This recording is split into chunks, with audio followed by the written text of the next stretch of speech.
Cet épisode d'Impact féminin est présenté par 3D Pixel, la collection de Mariana Mascari, où technologie, culture et art du monde se rencontrent. Rendez-vous sur marianamascari.com.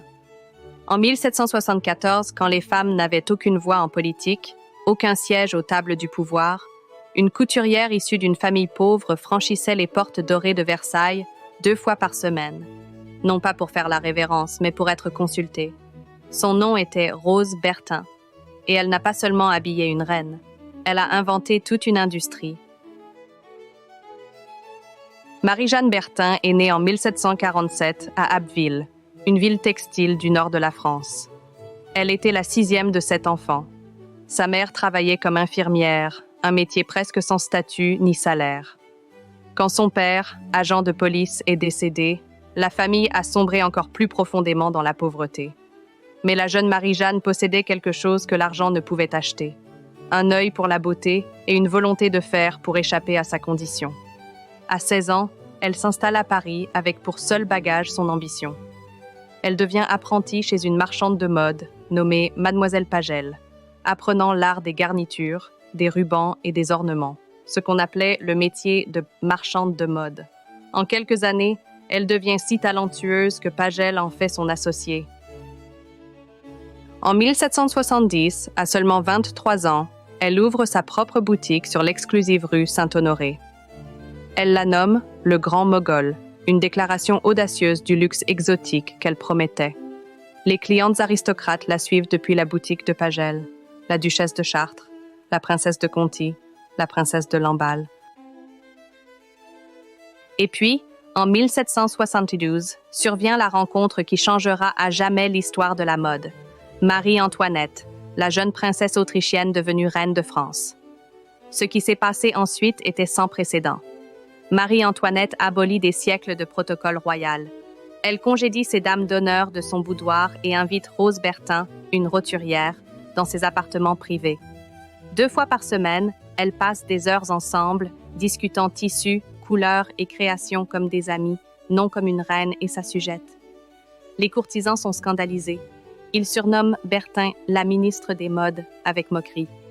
Mais Marie-Antoinette s'en moque. Et Rose, elle embrasse ce titre. Ensemble, elles créent des spectacles.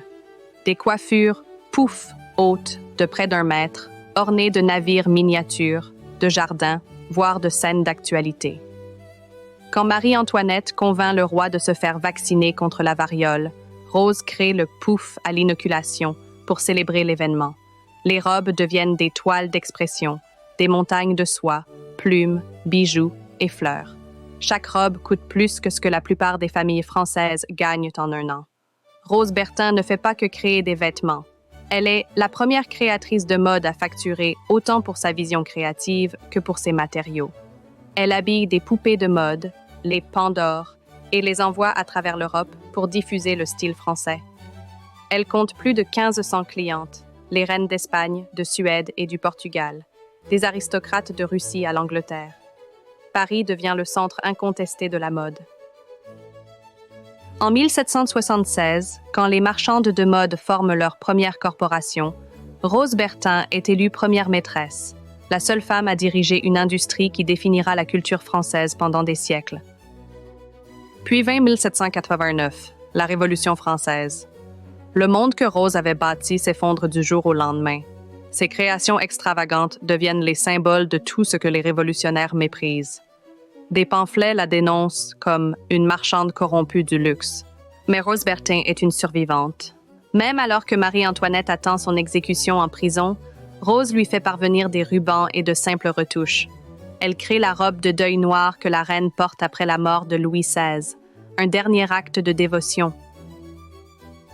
En 1793, Rose fuit vers Londres. Elle reconstruit son entreprise à l'étranger pendant que la France se déchire. Quand elle revient en 1795, son monde a changé. Ses riches clientes sont mortes, leurs factures impayées.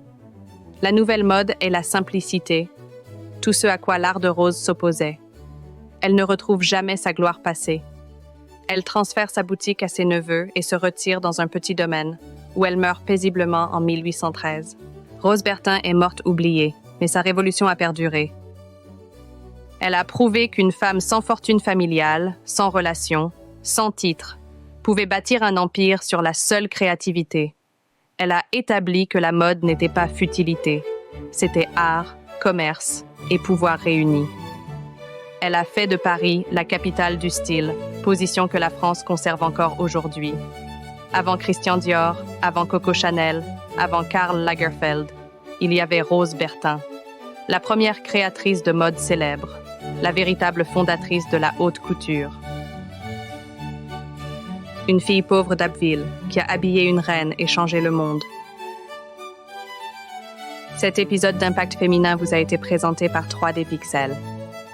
La collection de Mariana Mascari, où technologie, culture et art du monde se rencontrent. Rendez-vous sur marianamascari.com.